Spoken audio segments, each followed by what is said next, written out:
I have been sent this moment all week. Eric Schmidt, who ran Google for about a decade, got booed off a graduation stage in Arizona this month.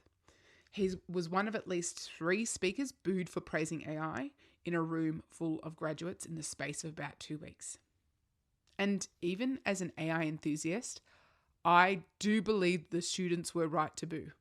But that's the least interesting thing about this. So he said that AI would touch every profession, every classroom, every hospital, every laboratory.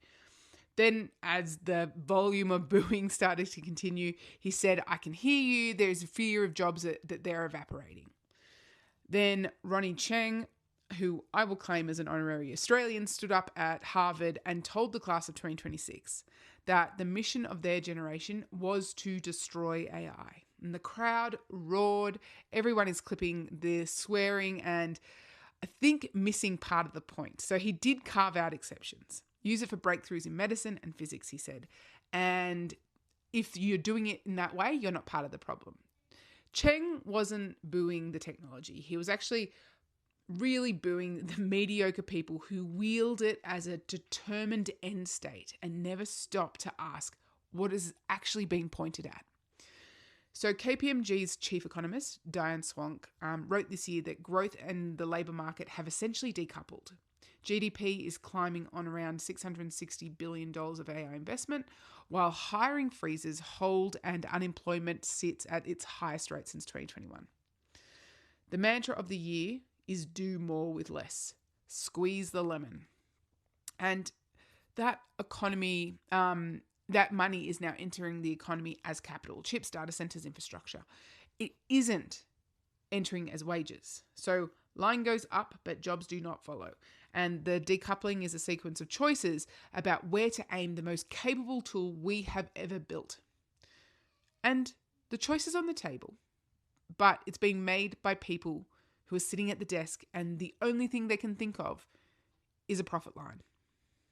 We were handed something that can spot a tumour on a scan faster than a radiologist can. And the boldest idea that these arse-hats in boardrooms can muster is a hiring freeze.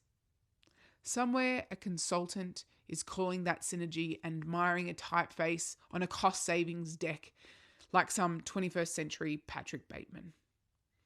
Handing more people access to a tool owned by the same few companies does not move power. It just widens the audience. Access is not agency, and people can hold a tool but still have no say in what it is built to do.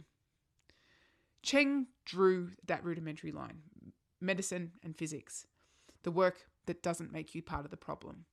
But I will extend that to charity work, to governance, to education opportunities, disability care, child safety, domestic violence intervention, supporting human-first organisations to meet the moment and create impact.